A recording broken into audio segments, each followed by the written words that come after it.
Hello मेरे दोस्तों, कैसे आप लोग। मेरी उम्मीद और मेरा विश्वास आपके साथ सब कुछ अच्छा और बेहतर होगा। आज मैं आपको पूरा की पूरा डिटेल बता दूंगा कि भाई सिंगापुर का वर्क परमिट में क्या से लिया जाता है, कैसी प्रोसेस होती है, कहाँ से आपको अप्लाई करना है, क्या फीस है। एक बार स्टेप अगर ये वीडियो आपने देख ली तो सिंगापुर का जो वर्क परमिट आप अप्लाई कर रहे हो, चाहे बाई एजेंसी या ऑनलाइन, आपको पूरा समझ में आ जाएगा। तो सिंगापुर का जो how to apply for a Singapore work permit, step by step guideline आपको मैं बताने वाला हूं, ताकि आपकी सारी की सारी कंफ्यूजन दूर हो जाए। क्योंकि अगर आप सिंगापुर आना चाहते हो भाई, तो ये वीडियो बहुत जो आपको सारा समझ, आपको कुछ और सर्च करने की जरूरत नहीं। ये वीडियो गारंटी है पूरी देखना, चाहे 10 मिनट की हो या 15 मिनट की, पूरी देखना, वीडियो को स्किप मत करना। ताकि आप किसी और की वीडियोस देखते हो या किसी और के आर्टिकल्स पढ़ते हो, लेकिन इस वीडियो में मैं आपको पूरा स्क्रीनशॉट के साथ दिखा दूं कि सिंगापुर का वर्क परमिट की क्या प्रोसेस होती है, एम्प्लॉयर के दरिए से क्या होती है और एम्प्लॉय आपका क्या रोल होता है, क्या फीस है, पूरा बताने वाला। तो मेरी आपसे रिक्वेस्ट है, पहली बार आए हो चैनल पर, विदेश जाने का सपना रखते हो, तो ये चैनल बिल्कुल आपके लिए। आपको यूरोप कंट्रीज में जॉब लेनी है, सिंगापुर मलेशिया में जॉब लेनी है, ओमान, कतार, न्यूजीलैंड, कनाडा, ऑस्ट्रेलिया, यूएस में आपको जाना है, तो एजेंसीज की डिटेल मैंने अपने चैनल की वीडियोस में दे रखी है। आप मेरे चैनल को सब्सक्राइब करेंगे, शेयर करेंगे, देखेंगे, आपको पता लग जाएगा। स्क्रॉल करके वीडियो बहुत सारी है। पोलैंड जाना चाहते हो, माल्टा जाना चाहते हो, किसी भी कंट्री में जाना चाहते हो, जैसे भी मेरे चैनल से अगर आप अपडेट जुड़े रहेंगे तो फ्यूचर में और भी वैकेंसी आएगी, तो वैकेंसी के साथ एजेंसीज की डिटेल आपको इन एजेंसी से कांटेक्ट करना है। उन एजेंसीज की जो क्या है, उनका सोशल मीडिया प्लेटफॉर्म फेसबुक है, इंस्टाग्राम है, यूट्यूब है, और उनके पर्टिकुलर ऑफिस है। आप उनसे जाके मिल सकते हैं, आप अपनी फाइल उनको मेल कर सकते हैं, ताकि इन फ्यूचर में आपके हिसाब से उनसे जुड़ सकते हैं, इस चैनल से जुड़ सकते हैं, और आपको जैसे भी अपडेट आती रहेगी आप अपनी जॉब के लिए अप्लाई कर सकते हैं। काफ़ी लोगों के वीज़ाज लगे हैं उन एजेंसी से, उनकी सक्सेस स्टोरीज है, तो ट्राई करना बहुत जरूरी है। अब बात करते हैं, अभी तक चैनल को सब्सक्राइब नहीं करा, शेयर कर देना। तो हम करते हैं कि भी सिंगापुर का work permit step by step कैसे होता है। तो सबसे पहले हम बात करते हैं सिंगापुर का वर्क परमिट होता क्या है, कैसे। सिंगापुर स्क्रीनशॉट आ रहा है। Singapore work permit is a visa that allow foreigner worker to work in Singapore certain occupation and industries. The work permit is issued by MOM and maximum for 2 years. कहने का मतलब है, तो Singapore में foreigners आते हैं, यानी work permit पर आते हैं, तो जो ministry of man power issue आपका वर्क परमिट करती है, जो वैलिडेशन होता है 2 साल का होता है। ठीक है, अब बात करते हैं कि अगर आप फ्रेश ग्रेजुएट हो, if you are looking for fresh graduate job, first you have to season professional looking a new challenge. तो भाई अगर आप बिल्कुल फ्रेशर हो तो आपको बहुत चैलेंज करना पड़ेगा, क्योंकि अगर आप एक्सपीरियंस है तो आपको जॉब लेने में बहुत आसानी होगी। अगर आप फ्रेशर है, जॉब मिल जाएगी, आपको फाइट करना पड़ेगा जॉब के नज़रिए से। ठीक है, तो अब आपको सबसे पहले हम बात करते हैं एलिजिबिलिटीज़ क्या होती है। और भाई देखो, सिंगापुर में एजेंसीज के थ्रू आ सकते हैं। वर्क परमिट कंस्ट्रक्शन इंडस्ट्रीज में होता है, तो आप स्किल एंड नॉन स्किल पर भी आ सकते हैं, यानी जनरल वर्कर पर, जिसकी सैलरी 600 के आती है। अगर एस पास और एम्प्लॉयमेंट पास के ऊपर आते हैं तो आप ग्रेजुएट होने चाहिए और आपके पास पर्टिकुलर स्किल होनी चाहिए। अब एलिजिबिलिटीज की बात करते हैं सिंगापुर के वर्क परमिट पर। To be eligible for Singapore work permit you must need the following criteria. You must be a citizen of the country that has labor agreement in Singapore। पहला है कि आप सिंगापुर में work permit पर तभी काम करते जब सिंगापुर का आप किसी कंट्री के नेशनल है, इंडिया है, पाकिस्तान है, तो आपका सिंगापुर से एग्रीमेंट है, तो आप सिंगापुर आ सकते हैं। यानी इंडियन, पाकिस्तान, एशियन कंट्री के सिंगापुर में काम करते हैं।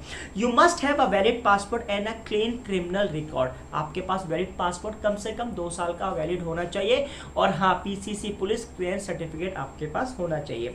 तीसरा, you must have necessary skill and qualify for the job you are applying. अगर आप कंस्ट्रक्शन इंडस्ट्री के लिए आ रहे हैं तो आपको 2 महीने का MOM ministry of man power से, इंडिया में काफ़ी स्किल्स इंस्टीट्यूट है, आपको वहाँ ट्रेनिंग लेनी है, फिर आप वहाँ पर अप्लाई कर सकते हैं। Your employer must have the valid work permit quota for position you are applying. तो देखो, सबसे पहले ऐसा है, सिंगापुर में और मिडिल ईस्ट कंट्री की तरह नहीं है।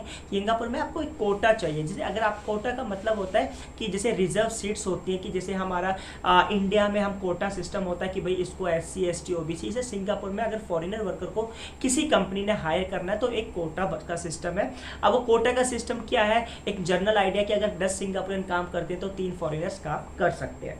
अब बात करते हैं एम्प्लॉयर के नजरिए से क्या रिक्वायरमेंट रिक्वायरमेंट होनी चाहिए, क्योंकि आपका नज़रिया कि आपने स्किल ले ली, वैलिड पासपोर्ट है, पुलिस क्लियरेंस सर्टिफिकेट है, और आप आपका एम्प्लॉयर के नज़रिए मीन्स एम्प्लॉयर के पर्सपेक्टिव में क्या क्या होना चाहिए कि आपको हायर करें।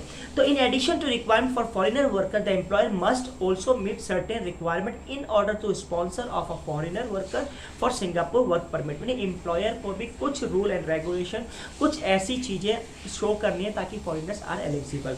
तो employer must have registered company in Singapore. तो आपका जो एम्प्लॉयर है आपको रजिस्टर्ड कंपनी होनी चाहिए, और आपकी कंपनी जो 3 महीने से पुरानी होनी चाहिए, तब फॉरेनर वर्कर अलाउ कर सकते हैं। The employer must have a valid work permit quota for the positions foreigner workers in apply. अगर आपकी जो एम्प्लॉयर है उसकी कंपनी 3 महीने पुरानी है, 10 से ज़्यादा एम्प्लॉय है, तो 3 फॉरेनर वर्कर अप्लाई कर सकता है। Employer must have the foreigner worker a salary that meet the minimum requirement set by MOM। देखो सिंगापुर में अगर आप एस पास, एम्प्लॉयमेंट पास और वर्क परमिट पर आते हैं तो इसकी सैलरी एक फिक्स करिए कि जैसे एस पास पर फ्रेशर्स की अभी जो सैलरी है $3000 है, तो आपको वो रिक्वायरमेंट पूरी करनी पड़ेगी।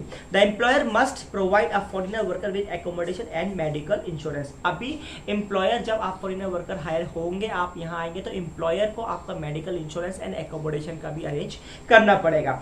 प्रोसेस की बात करते हैं तो your employer must first apply to work permit quota from MOM। आपका एम्प्लॉयर जो है अप्लाई करेगा, पहले कोटा लेना पड़ेगा MOM से। Once the quota has been approved, यानी आपकी कंपनी का जो एम्प्लॉयर है उसकी कंपनी में अगर कोटा अप्रूव हो गया, your employer will need to submit application work permit. फिर आपका पासपोर्ट, रिज्यूम वगैरह फिर आपका MOM में सबमिट होगा। The MOM will access your application. आपकी सारी डॉक्यूमेंट देखे जाएंगे, आपका रिज्यूमे देखा जाएगा, पासपोर्ट देखा जाएगा, आपका PCC देखा जाएगा, इस तरह के डॉक्यूमेंट्स, आपके एजुकेशन सर्टिफिकेट। अगर आपकी application, if your application is approved when will you issue what work permit. अगर एप्लीकेशन अप्रूव्ड हो जाए तो एक IPA इशू होगा, वो आपको ईमेल का, आप सिंगापुर उसके बाद आ सकते हैं। अब बात करते हैं स्टेप बाय स्टेप गाइडलाइन के। The following is step by step guide how to apply for a Singapore work permit. Singapore work permit कैसे हम अप्लाई कर सकते हैं? तो find a job in Singapore. सबसे पहले आपको जॉब फाइंड करनी है। अगर आप नहीं कर सकते, एजेंसीज की हेल्प लेनी है। तो एजेंसीज के डिटेल मैंने अपने चैनल की वीडियोस में डाल रखी है। Get a job offer from Singapore based company. फिर आपका दूसरा स्टेप है, आपको जॉब ऑफर मिलेगा। तीसरा, make sure your employer has a valid work permit quota. Means आपका एम्प्लॉयर आपको सिलेक्ट को कर लेता है, लेकिन आपके एम्प्लॉयर को मस्ट कोटा क्रिएट करना है। Gather the required documents, passport, PCC, education certificate, work experience, medical certificate. Fill out the application form and submit it to your employer. तो आपको जब अपनी एप्लीकेशन एम्प्लॉयर को देनी है, एम्प्लॉयर आपकी एप्लीकेशन सबमिट कर देगा MOM को। Pay the application fees, wait for MOM approval. Cost कितनी आती है? देखो एजेंसीज फीस, देखो एजेंसीज का काम होता है कि वो आपके लिए एम्प्लॉयर ढूंढना है, आपको लिए काम ढूंढना है, जॉब ढूंढनी है, आपको कंपनी देखनी, तो उनके कुछ चार्ज होते हैं। लेकिन रियलिटीज में वर्क परमिट की कॉस्ट क्या है? Cost of applying for Singapore work permit varies depend on your nationalities. Example, application for Indian national is $60 while the application fees for Malaysian is $30। कहने का मतलब ये है कि ओरिजिनल जो हम पे करते हैं, आपका एम्प्लॉयर वहाँ फीस करेगा $60 के आसपास पे करेगा। लेकिन जो एजेंसी आपको स्किल लेनी है, इसका है वो है, तो एजेंसी तो थर्ड पार्टी आपके कुछ चार्जेस ले सकते हैं। अगर आपको बिना चार्जेस के, अगर आपका कोई जान पहचान वाला सिंगापुर में है, वो आपकी हेल्प कर सकता है, तो आपके पास $60 में ही आपका सिंगापुर का वर्क परमिट इशू हो जाएगा 2 साल का। आई होप सो वीडियो अच्छी लगी होगी। वीडियो अच्छी लगे लाइक शेयर सब्सक्राइब। इसी तरह से एक वीडियो और आने वाली है एम्प्लॉयमेंट पास के ऊपर, वो अगली वीडियो आएगी। Thank you for watching.